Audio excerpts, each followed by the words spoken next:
기도하시겠습니다.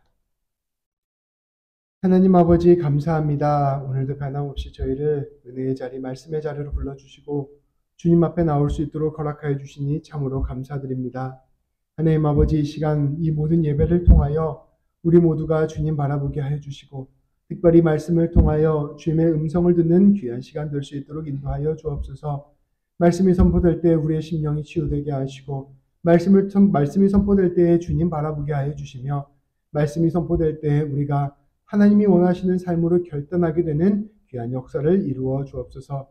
말씀 전한 저에게 함께하여 주셔서 사람 생각 전하지 않게 하시고 오직 아버지의 뜻만을 전하게 도와주시며 말씀 듣는 우리 모두 가운데 함께하여 주셔서 꼭 필요한 말씀만 심령 가운데 새겨질 수 있도록 인도하여 주옵소서. 우리 주님 예수님의 이름으로 기도합니다. 아멘.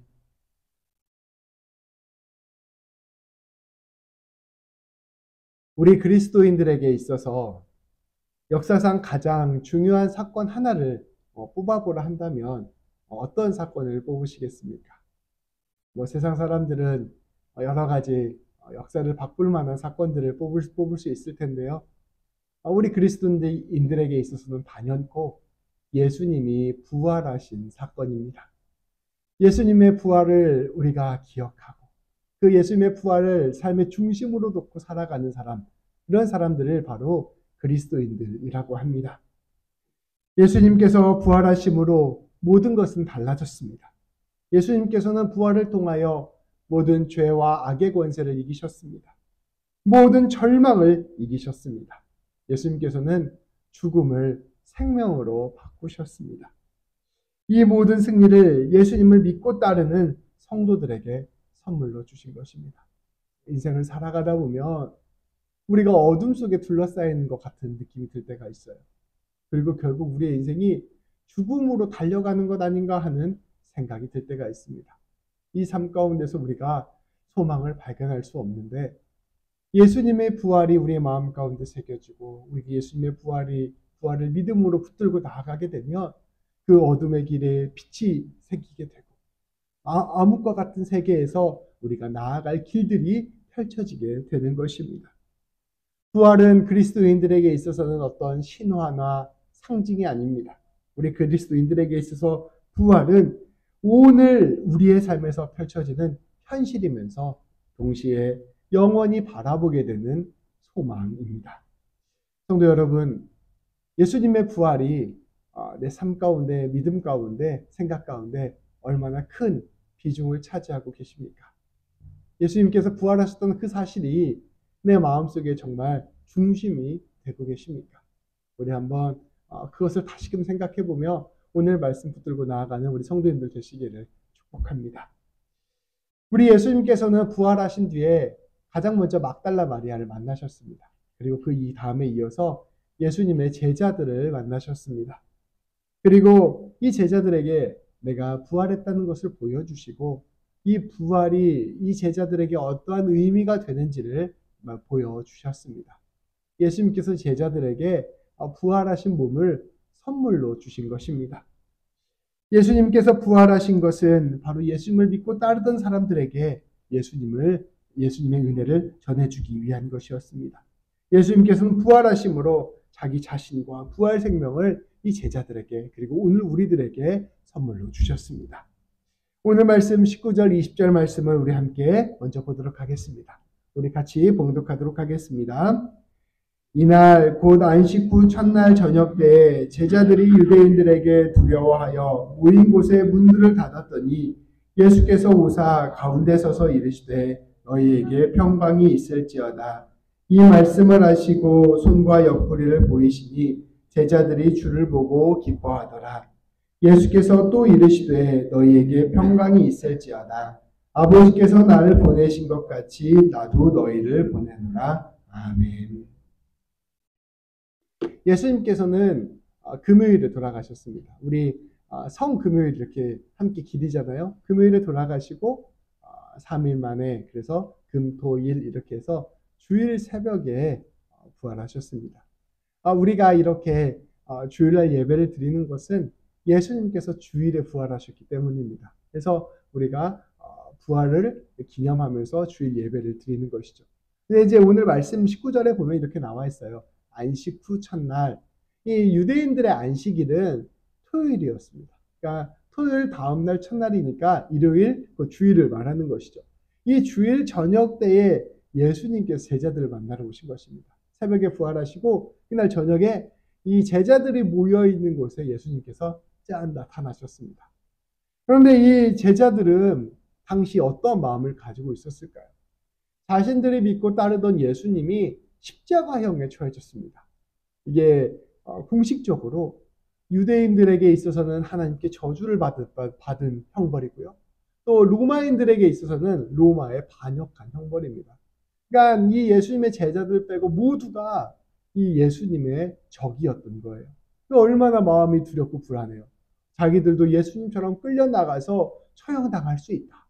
그리고 우리가 지금까지 믿고 따랐던 것이 결국 하나님을 반역한 것인가 하는 두려움과 불안과 근심 걱정이 가득한 상태로 이 제자들은 함께 모여 있었던 것입니다. 혹시 누가 들어올까 해서 눈까지 잠궈 놓은 상태로 이 제자들이 모여 있었어요. 근데 그때 예수님께서 쫙 나타나신 것입니다. 근데 여기서 보면 한 가지 흥미로운 사실이 있어요. 뒤에 보면 나오겠지만 부활하신 예수님의 몸을 만질 수 있고 예수님의 몸을 우리가 느낄 수 있습니다. 그런데 이 예수님의 몸이 이 시공간의 제약을 받지 않는 것을 알 수 있어요. 벽이 문이 잠겨져 있고 벽으로 다 막혀 있는데 그것을 뚫고 들어오신 것입니다. 우리가 훗날에 예수님께서 다시 오실 때 우리도 부활하게 되거든요. 근데 우리가 부활한 몸이 이러한 몸과 같을 것임을 성경이 미리 보여주고 있는 것입니다. 분명한 육체를 가지고 있고 만질 수도 있고 심지어 먹을 수도 있는데 그 몸은 우리가 갖고 있는 이 몸과는 조금 다른 하나님께서 새롭게 창조해 주신 몸이 될 것이라는 것을 이 장면에서 보여주고 계시는 것이죠. 어찌되었든 예수님께서 쫙 나타나셨습니다. 예수님께서 나타나시니 제자들이 얼마나 놀랐겠어요. 이 제자들에게 예수님께서 자기 몸을 보여주십니다. 자기 몸을 보여주시면서 손에 못자국이 있는 것과 창자국이 옆구리에 있는 것을 보여주시면서 이제 이렇게 예수님이 나타나 주시는 것이죠. 근데 이 예수님께서 나타나신 후에 첫 번째 이 제자들에게 하신 말씀이 있습니다. 이게 무엇이냐면 평강이 있을지어다 라고 말씀하시는 거예요. 예수님께서 부활하신 다음에 제자들에게 처음 주시고 싶었던 것, 그것은 다름 아닌 평강이라는 것을 알 수가 있습니다. 우리가 이제 그 신앙 용어로 신앙생활하면서 많이 쓰는 말이 평안하십시오라는 말을 쓰잖아요. 또 평강하십시오라는 말도 쓰고요. 평화가 있기를 빕니다라는 말씀도 씁니다. 근데 이게 성경 원어로는 다 똑같은 말이에요. 근데 약간 뉘앙스에 따라서 여러 가지로 표현하는데 어쨌든 주님께서 우리에게 너희 가운데 평화가 있었으면 좋겠다. 너희에게 평안이 있었으면 좋겠다. 너희에게 평강이 있었으면 좋겠다라고 말씀하여 주신 것입니다. 하나님 우리 예수님께서는 왜 이렇게 평화를 가장 먼저 선물로 주시고자 하셨을까요? 무엇으로부터 평화일까요? 앞서 말씀드린 바와 같이 이 제자들은 굉장한 두려움과 불안 가운데 있었습니다. 언제 끌려나가서 자기들도 죽을지 모른다는 그런 생각을 가지고 있었어요. 그리고 자기들이 지금까지 살아왔던 그 길이 예수님을 따랐던 그 길이 하나님을 배신한 것은 아닌가 그런 걱정과 근심이 있었어요.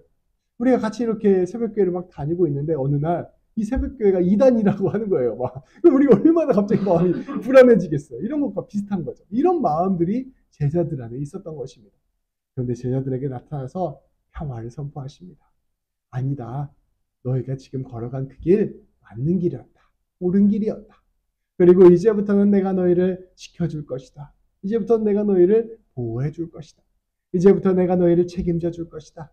내가 죄와 죽음의 권세를 다 이겼다. 모든 악을 이겼다. 이제부터 내가 너희의 참된 목자가 되어줄 것이다. 말씀하여 주신 것입니다. 그 모든 것들을 다 담아서 우리 예수님께서는 이 제자들에게 너희에게 평화가 있을지어다 라고 말씀하여 주신 것이죠. 이제부터는 내가 너희를 책임져 줄 것이니 그 어떠한 것도 너희를 해치지 못할 것이라 말씀해 주시는 것입니다. 우리가 예수님의 부활을 믿게 되었다는 것, 우리가 예수님 믿기 위하여 주일마다 예배 나오잖아요. 예배 나온다는 것은 주님의 부활을 다시 한번 바라보는 것입니다. 내가 부활을 받아들이고 믿게 되었다는 것은 우리 오늘 예수님께서 우리에게 하시는 이 말씀, 네 삶 가운데 평화가 있을 것이다 라는 말을 받아들이는 것과 마찬가지입니다. 세상이 어둠 가운데 가득 차 있고 내가 죽음 가운데 내 삶이 언제나 노출되어 있지만 그런 우리 인생 가운데 우리 주님이 아니야, 네 삶 가운데 이제 평화가 있을 것이야 라고 말씀해 주시는 것이죠. 내가 이제부터 너를 책임져 주겠다. 어떠한 죄와 악의 권세도 너를 해치지 못한다. 심지어 죽음도 너를 집어삼키지 못한다. 어떠한 것도 너를 이제 영원히 무너뜨릴 수 없다 라고 말씀해 주시는 것입니다. 그러니까 두려워하지 말아라. 불안해하지 말아라. 세상이 줄 수 없는 평화를 내가 지금 너에게 주니 이제 용기를 내어 일어서라 말씀하여 주시는 것입니다.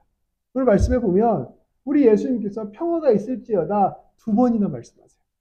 2번이나 말씀하시면서 이제 괜찮다라고 말씀해 주시는 것입니다. 이 평화를 우리 예수님께서는 자기의 부활의 몸을 통하여 우리에게 선물로 주신 것입니다. 우리는 이 평화를 매일같이 바라봅니다. 특별히 주일날 예배에 나와서 이 평화를 바라봅니다. 우리 주님께서 오늘 우리에게 말씀해 주십니다. 이 평화를 너희에게 주겠다. 이 놀라운 평화의 선포를 듣고 이 평화 안에 거하는 것, 그리고 이 평화를 붙들고 세상에 나아갈 용기를 얻는 것, 이것이 바로 우리 주님께서 우리에게 주시는 선물입니다. 우리 성도님들 평안하십니까? 평화로우십니까? 삶이 나를 집어삼키려고 하지만 그 가운데서 마음속 깊은 곳에 평화를 지키고 계십니까?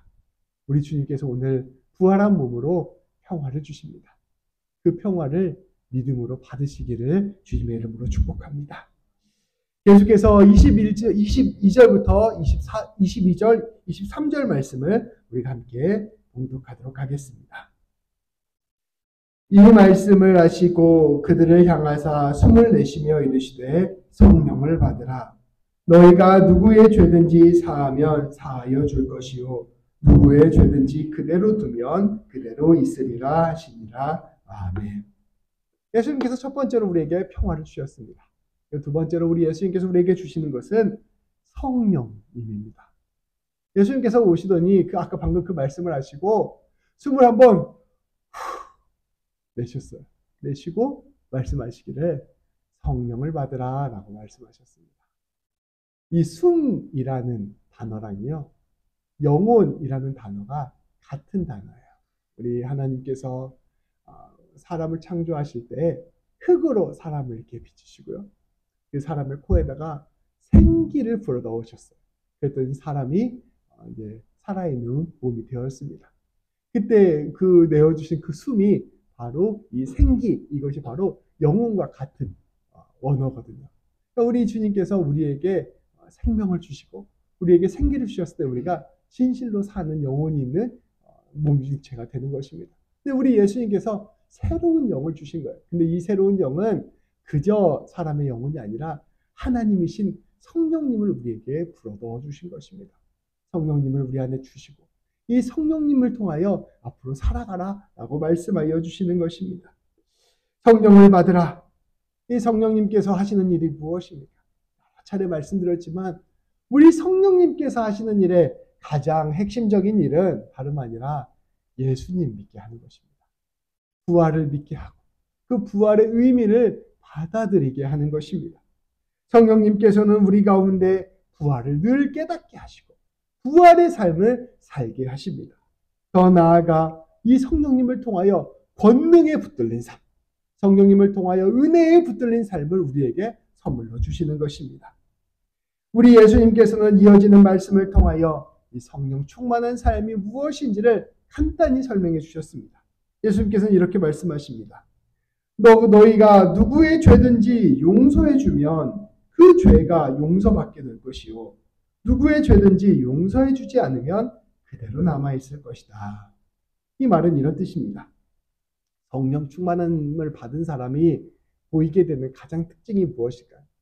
예수님의 부활을 이미 깨달았기 때문에 예수님을 늘 바라보면서 예수님 믿고 살아가는 삶을 삽니다.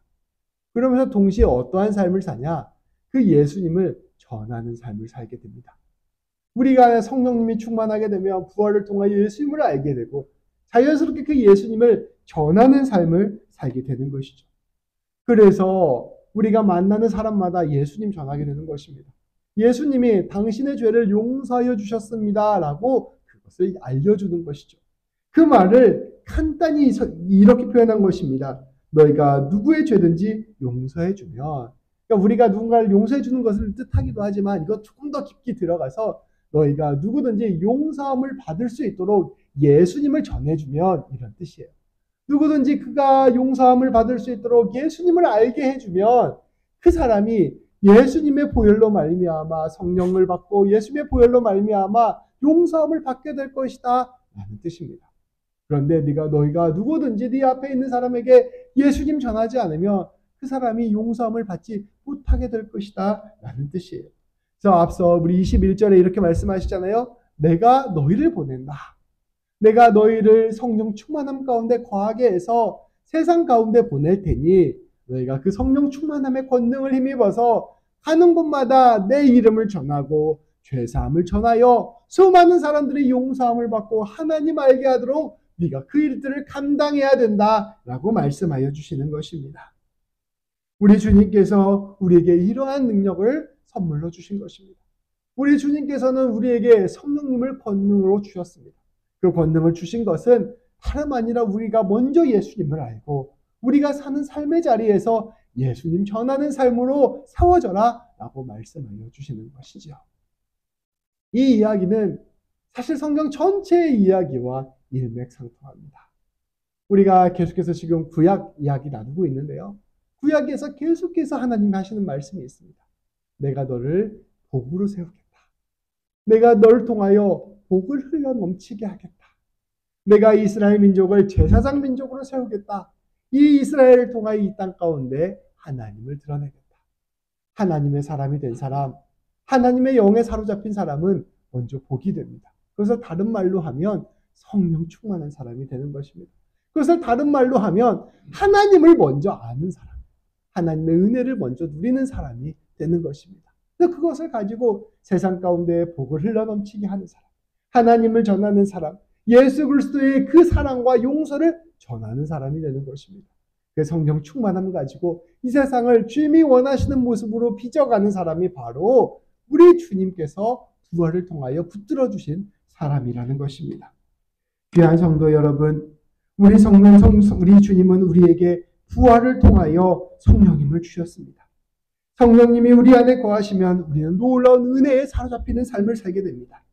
더 이상 죄와 사망의 권세를 두려워하지 않게 되고 주님의 권능으로 삶의 자리에서 예수님의 증인이 되는 것입니다. 성령님의 능력으로 말미암아 우리가 조금씩 예수님 닮아가는 것입니다. 성령님으로 말미암아 예수님의 사랑을 드러내고 이 땅 가운데 빛과 소금의 역할을 감당하게 되는 것입니다. 이 세상을 살아가는 동안 예수님이 되어 작은 예수님이 되어 부활하신 예수님을 전하는 삶을 살게 되는 것입니다. 우리가 지난주 금요일에도 나왔는데요. 그 에베소서 6장 말씀에 보면 하나님의 전신갑주라는 말이 있어요. 거기에 보면 믿음과 평안함으로 우리가 이 악한 원수들의 공격들을 막아냅니다. 예수님 믿는 믿음으로써 우리는 두려워하지 않게 되고 불안해하지 않게 되고 용기를 내어 한 걸음 한 걸음 나아가게 됩니다. 그런데 공격하는 무기가 하나 있습니다. 그것은 하나님의 말씀, 곧 성령의 검입니다. 우리의 삶에 문제가 다가올 때마다, 내 삶에 악한 권세가 덮칠 때마다 우리는 성령님의 권능으로 그 악한 원수들을 물리치고 우리는 성령님의 권능으로 그 길을 뚫고 나가며 그 가운데 하나님의 이름을 선포하고 주님의 사랑을 드러내는 삶을 살아야 하는 것입니다. 부활하신 우리 예수님께서 우리에게 성령님을 주셨습니다. 성령님 붙들고 주님의 놀라운 일들을 감당하는 우리 귀한 성도님들 되시기를 주님의 이름으로 축복합니다. 마지막입니다. 우리 24절부터 29절까지 말씀입니다. 우리 예수님께서 주신 세 번째 이야기가 나옵니다. 우리 한 절씩 교독하고 마지막 절은 다 같이 읽겠습니다. 12 제자 중에 하나로서 디두모라 불리는 도마는 예수께서 오셨을 때 함께 있지 아니한지라.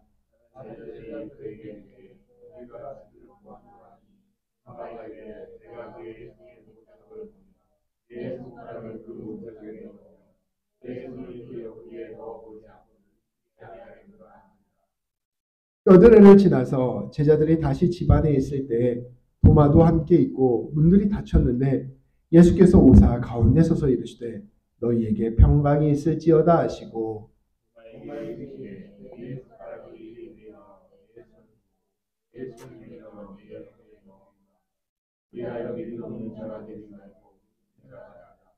도마가 대답하여 이르되 나의 주님이시요 나의 하나님이시니이다.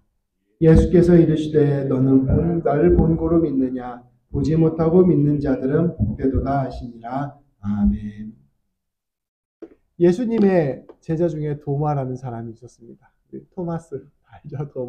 도마라는 사람이 있었는데 이 사람은 눈에 본 것만 믿는 사람입니다. 세상 사람들은 눈에 본 것만 믿는 사람들이 참 많죠. 제가 하나님을 믿는 방법 이렇게 해서 2분짜리 말씀을 유튜브에 이렇게 올려놨는데요. 설교 중에 좀 잘라서 올려놨는데요. 갑자기 오늘 아침에 친구가 또 선생님이 와서 자기는 본 것만 믿는 사람 같다고 금송아지를 믿는 사람이라고 이렇게 카톡이 왔더라고요. 주일 아침에 바빠서 별로 대답을 안 해줬는데 우리는 다 이렇게 본 것만 믿는 그런 사람들입니다. 이 도마가 그랬죠. 예수님의 제자들 가운데 예수님께서 나타나셨습니다. 그래서 부활하신 몸을 보여주시고 평강을 보여주시고 또 성령 충만함을 보여주셨어요. 근데 하필 그 자리에 도마가 없었습니다. 도마가 어디 잠깐 가 있었나 봐요.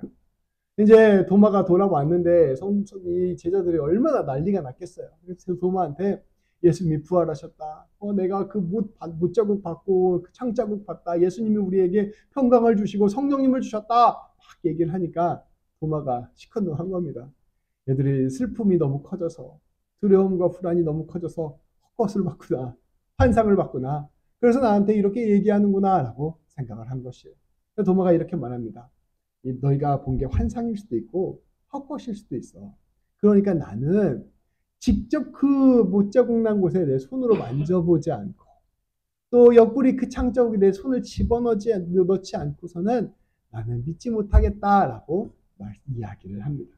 내가 직접 그거 만져보고 내가 직접 그것을 경험해야 내가 우리 예수님께서 부활하셨다는 것을 믿겠다라고 도마가 이야기를 합니다. 그리고 8일이 지났습니다. 한 일주일 정도 지난 거죠. 지나고 다시 제자들이 모여있는 시간이 왔습니다. 근데 그때는 도마도 함께 있었던 거죠. 그때도 마찬가지로 문을 잠궈놓고 이렇게 모여 있었는데 예수님께서 다시 나타나신 것입니다.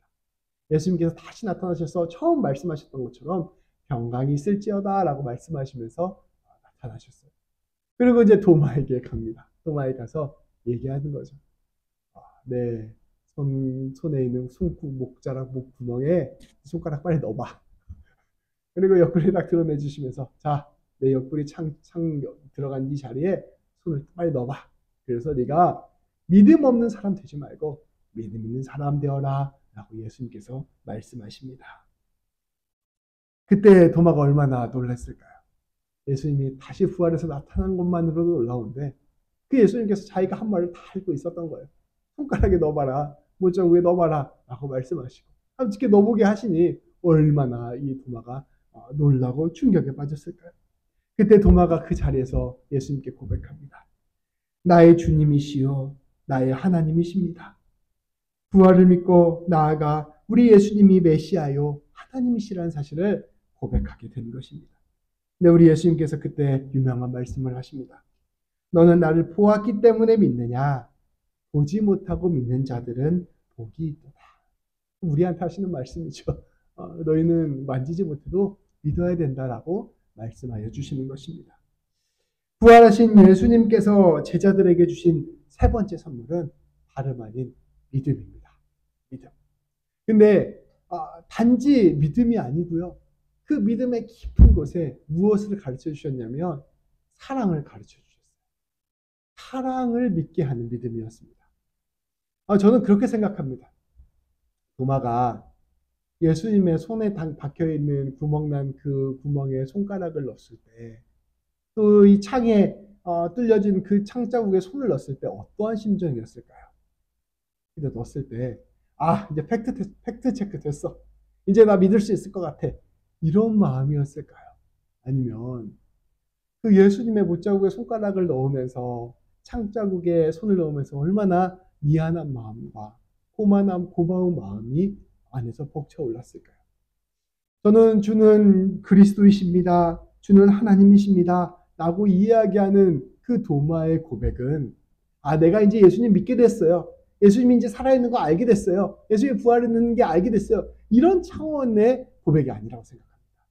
그게 아니라 주님이 나를 이렇게 사랑하시는군요. 주님이 나를 이렇게 품어주시는군요.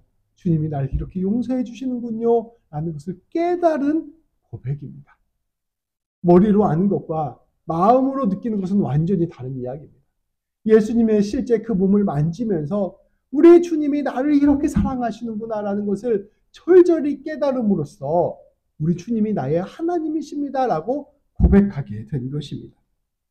우리 예수님께서 부활하심으로 말미암아 주신 것이 있습니다. 그것은 부활하신 그 몸 자체예요.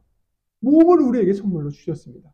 그 몸을 만지게 하시고 그 몸에 손을 넣게 하심으로 말미암아 주님의 사랑을 우리에게 선물로 주신 것입니다. 그 사랑을 믿게 되는 것. 그 믿음이 바로 우리 주님이 우리에게 주시는 믿음입니다. 그래서 우리가 믿는다는 것은 단순히 머리로 아는 믿음이 아니에요. 예수님이 날 위해 돌아가셨지. 예수님이 날 위해 죽으셨구나. 그래서 내가 이제 용서받았고 내가 이제 천국 가겠지. 이게 아닙니다. 믿음이라는 것은 그 죽음이 나를 위한 죽음이었다는 걸 깊이 깨닫고 더 깊이 들어가서 우리 주님이 나를 이렇게 사랑하시는구나 라는 것을 알게 되는 것. 이게 바로 믿음이에요. 그 사랑에 완전히 매이게 되는 것. 그 사랑에 완전히 감동하게 되는 것. 그 사랑 위에 세워지는 것이 바로 믿음입니다. 믿음과 행함은 분리될 수가 없어요. 사랑을 아는 사람이, 사랑에 매인 사람이 어떻게 사랑하지 않을 수 있겠습니까? 이게 바로 믿음이기 때문에 이 믿음이다. 믿지만 알고 행함이 없다라는 것은 아직 믿은 게 아니에요. 믿음이라는 건 그런 게 아니기 때문입니다. 믿음이라는 것은 도마가 그 옆구리에 손을 든 그 믿음을, 그 사랑을 알게 되는 것, 그것이 바로 믿음이라는 것입니다. 우리 주님은 그러한 사랑을 우리에게 선물로 주셨습니다. 그리고 그 사랑으로 우리를 믿음에 이르게 하신 것입니다. 그렇기 때문에 성령님으로 말미암아 사랑을 깊이 깨달은 사람, 우리 주님이 나를 이렇게 사랑하시는구나라는 것을 진실로 깨달은 사람은 굳이 그거 보지 않아도 되는 것입니다. 예수님의 못자국 안 봐도, 예수님의 창자국 안 봐도 그 사랑을 깊이 알기 때문에 믿음으로 그 사랑을 고백하게 된 것이죠. 그래서 우리 예수님께서 그렇게 얘기하시는 것입니다. 너는 본고로 믿느냐? 보지 않고 믿는 자는 더 복이 있다. 그걸 또 조금 더 심층적으로 들어가 보면 내 사랑을 깊이 아는 사람, 내 사랑을 믿음으로 받아들이는 사람은 참으로 복이 있는 사람이다 라고 이야기하는 것이죠. 이거를 어떤 좀 쉬운 번역에서는 행복한 사람이다 라고 번역해요. 주님의 사랑을 아는 사람, 그 사람이 진실로 행복한 사람이다 라고 예수님께서는 말씀하여 주시는 것입니다. 말씀을 정리하겠습니다. 우리 예수님께서는 부활하신 후에 제자들을 만나셔서 세 가지 선물을 주셨습니다. 세 가지 말씀을 하셨던 것이죠. 첫 번째는 평화를 주셨습니다. 평안을 주시고 평강을 주셨습니다. 두 번째로는 성령님을 주셨습니다. 세 번째로는 사랑의 믿음을 주셨습니다. 이 모두는 예수님 믿는 우리 모두에게 주어지는 선물입니다. 그리고 우리 주님은 오늘도 우리에게 이 선물을 주시고 계십니다. 마음의 문을 여시고 주님을 바라보면서 이 선물을 받아들입시오. 우리 주님은 지금도 우리 성도님들에게 평화를 주십니다. 이 혼란스러운 세상 가운데 여전히 내가 네 손 꼭 붙잡고 있다 말씀해 주십니다. 우리 주님은 오늘도 우리에게 성령님을 주십니다. 우리가 이 세상을 살아갈 수 있는 힘과 권능을, 지혜를 성령님을 통하여 주시고 계시는 것입니다. 이 세상 가운데 예수님 드러낼 수 있는 힘을 성령님을 통하여 주시고 계시는 것입니다. 세 번째로 우리 주님은 사랑의 믿음을 주시고 계십니다. 이렇게 사랑한다 말씀하여 주시는 것입니다. 마음의 문을 열고 이 주님의 말씀을 들으시길 바랍니다. 그리고 주님께 기도하시길 바랍니다. 주님께서 오늘도 나에게 주시는 이 평화를 내가 누리게 하여 주옵소서. 주님, 오늘도 내가 성령 충만함으로 살아가게 하여 주옵소서. 주님, 제가 오늘도 믿음으로 주님의 사랑을 깊이 아는 사람 되게 하여 주옵소서. 그래서 이 어둠과 이 혼란 가운데, 이 세상 가운데 쓰러지지 않고 한 걸음 한 걸음 걸어갈 수 있도록 힘을 주십시오. 기도하시기를 바랍니다. 이렇게 우리가 주님 붙들고 나아갈 때 우리의 모든 삶이 놀랍게 주의 뜻 안에서 세워지게 될 것입니다. 우리가 매일 주일에 와서 주님의 부활을 기념하는 것은 이것을 먹고 마시기 위함입니다. 주님의 부활은 결코 멀리 떨어져 있는 것이 아닙니다. 하루하루 살아갈 때 가장 필요한 것이 무엇인지를 생각하면 우리 주님의 부활이 얼마나 중요한 것인지를 우리는 알 수 있습니다. 우리는 매 순간이 영적 전투입니다. 매일매일 두려움과 불안과 싸워야 하며 악한 권세와 싸워야 하며 죄악과 싸워야 합니다.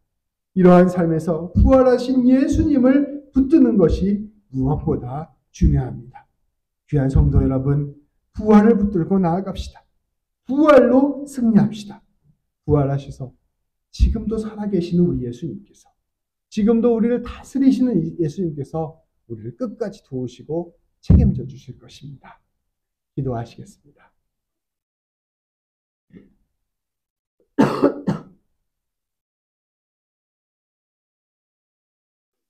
하나님 아버지 감사합니다. 하나님, 우리 부활하신 예수님께서 우리와 지금까지 함께하고 계시고 우리를 붙들고 계심을 깨닫게 해주시니 참으로 감사드립니다. 하나님, 우리가 주님의 부활이 주는 그 평안함으로, 그 승리를 믿는 평안함으로 든든히 서게 하여 주옵소서.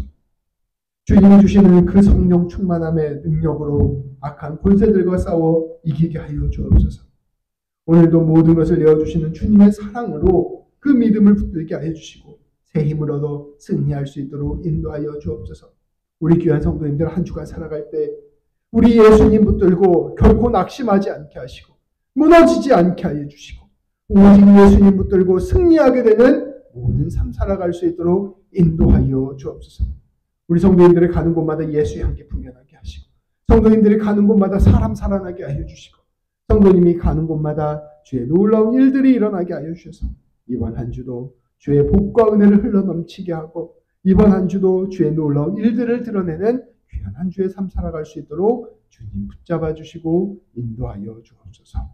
우리 주님 예수님의 이름으로 기도합니다. 아멘.